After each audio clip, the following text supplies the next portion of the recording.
खुलुमबाय बे समाव बडलेण्ड इंखं टेलिभिजननि स्टुडिअ'आव आं मिथिका नार्जारि दिनैनि गाहाय रादाबफ्राव दङ। सनितपुर जिल्लानि बाटासिपुराव एबसुनि बरायनाय हाबाफारि। फिसाज्लाया गावनि असे बिफाखौ बुनानै जखम खालामदों। हाथियारजों लोगोसे सानै नागा सुबुंखौ हमदों आसाम राइफल्सआ। ब्रिजनिफ्राय गोग्लैनानै सासे फरायसानि जिउ खहा। लामा जाब्रबथायाव सासे सुबुंनि जिउ खहा आरो गुबुन 25 सुबुङा गोब्राबै जखम। दानिया फैदोनि आबुं रादाबाव।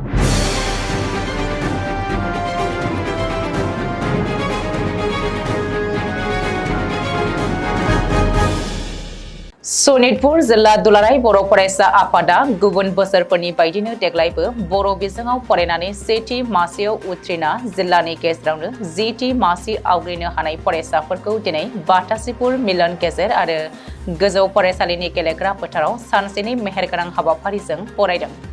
बे बरायनाय हाबाफारिखौ बेखेवनानै होयो मेनु एबसुनि नेहाथारि बिरदाव बर'आ आरो बे हाबाफारियावनो हांख्रायहरनाय गाहाय आलासि महरै बाहागो लायो दुलाराय बर' फरायसा आफादनि आफादगिरि दिपेन बर'आ।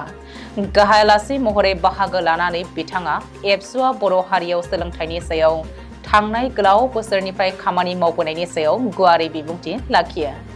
गुनगोनां सोलोंथाइनि उनाव आदब आरो गुनगोनां सोलोंथाइनि मिशनखौ लानानै खामानि मावनाय आरो आथिखालाव हारियाव गुनगोनां सोलोंथाइनि सोमावसारनायनि सायावबो बिबुंथि लाखिबावनानै बिमानि रावानो गुनगोनां सोलोंथाइ लानानै जिउआव जाफुंसार जानायनि साबसिन लामा होननानै बर' बिजोङाव फरायनानै डक्टर इन्जिनियार जानो हाया होननाया ओंथि गैयै राव होननानै बिमानि रावानो फोरोंनानै गथ'फोरखौ जेसे हायो जोथोन लानो दिथागिरिफोरखौ खावलायबावो।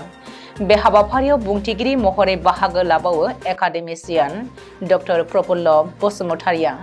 माननि आलासि महरै बाहागो लायो मिरु एबसुनि बोसोनगिरि खुंख्रा स्वर्गियारि, सनितपुर जिल्ला बर' थुनलाइ आफादनि लोगो आफादगिरि जैलेन बसुमतारि आरो बे ओनसोलावनो थानाय बाटासिपुर मिलन गोजौ फरायसालि, इउएन एकाडेमि, सोरजि बाथौ आश्रम आरो गुरुदेव कालीचरण ब्रह्म जोंमा आश्रमनि गोरायुंफोरा बाहागो लादोंमोन।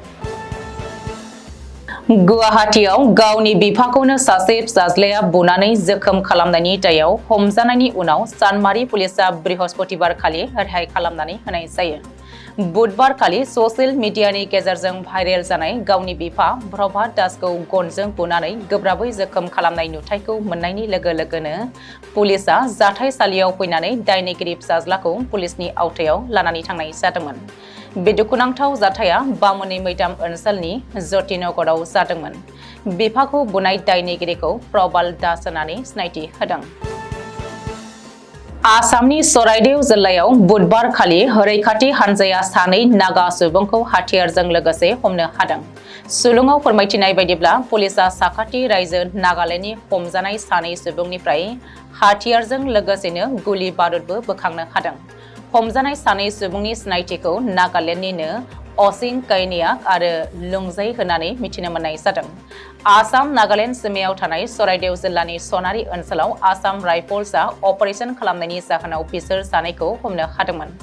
रैखाथि हान्जाया बिसोरनिफ्राय गरबा गोथां गुलिजों लोगोसेनो 0.22 mm पिस्तलजों लोगोसे गंनै मबाइल फनबो जब्द खालामनाय जादोंमोन।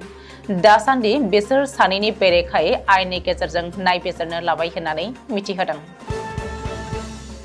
बिश्वनाथ जिल्लानि सिङाव थानाय तिनिसुकियायाव सासे 10 थाखोआव फरायनाय फरायसाया गावनि लोगोनि जोनोम सान फालिनाय समाव थांनायाव गंसे हेंगिं ब्रिजनिफ्राय हरखाबै गोग्लैनानै जिउ खहा जायो। बे दुखुनांथाव जाथाया बुधबार खालि सा 6 आरो सा 7 लोगोफोरजों आसाम अरुणाचल सिमानि साखाथियाव थानाय हेंगिं ब्रिजनि सेरावनो लोगोनि जोनोम सान फालिनाय समाव जादोंमोन। सुलुङाव फोरमायथिनाय बायदिब्ला जेब्ला फट' लानो थाखाय ब्रिजनि सेराव थांदोंमोन बे समावनो गादलिननानै गोग्लैलांनायनि जाहोनाव जायगायावनो जिउ खहा जायो। बे जाथायनि उनावनो तिनसुकि ओनसोलनि सुबुंफोरा थैनाय सुबुंनि सह'खौ दैनिफ्राय बोखांनो हायो। फरायसाखौ फाहामथाय होनो थाखाय बिश्वनाथ चारियाली सिभिल हस्पिटालाव लांनाय जादोंमोनब्लाबो डाक्टारा थैबाय होननानै फोसावो आरो गोथै सह'खौ पस्टमर्टेम खालामनो दैथायहरनाय जायो। बबेखानि थैनाय फरायसानि गुबै जाहोनखौ मिथिनो मोननाय जायाखैब्लाबो जायगानि पुलिसआ थैनायनि जाहोनखौ थाबैनो मिथिनो हानाय जागोन होननानै फोरमायदों। करीमगंज जिल्लायाव थानाय असीमगंज ओनसोलाव बुधबारखालि गंसे बासआ बेलथायनायनि जाहोनाव बासआव गाखोनाय सा 25 सुबुंफोरा गोब्राबै जखम जादों। सुलुङाव फोरमायथिनाय बायदिब्ला ड्राइभारा बासनि गोख्रैथिखौ सामलायनो हास्लाबैनि थाखायनो बेबायदि दुखुनांथाव जाब्रबथाया जादों होननानै मिथिनो मोननाय जादों। जायगानि सुबुंफोरा फोरमायथिनाय बायदिब्ला बे दुखुनांथाव जाथायखौ बासनि ड्राइभारा जौ लोंनानै सामलायनो हायैनि थाखायनो जादों होननानै सन्देह खालामदों। बे जाब्रबथाय जानाय बासखौ रेजिस्ट्रेशन नम्बर AS11BC 0176 होननानै मिथिहोदों। बेराफारसेथिं नलबारि जिल्लायाव थानाय नलबारि सर्थेबारि र'डआव जानाय गुबुन मोनसे लामा जाब्रबथायावबो सासे सुबुंनि जिउ खहा जादों। सुलुङाव फोरमायथिनाय बायदिब्ला गंसे गोख्रैयै खारबोनाय गारिया साइकेल सालायनायाव सासे सुबुंखौ सौख्लायनायनि जाहोनाव जायगायावनो जिउ खहा जायो। दिनैनि रादाबा एसेनोसै।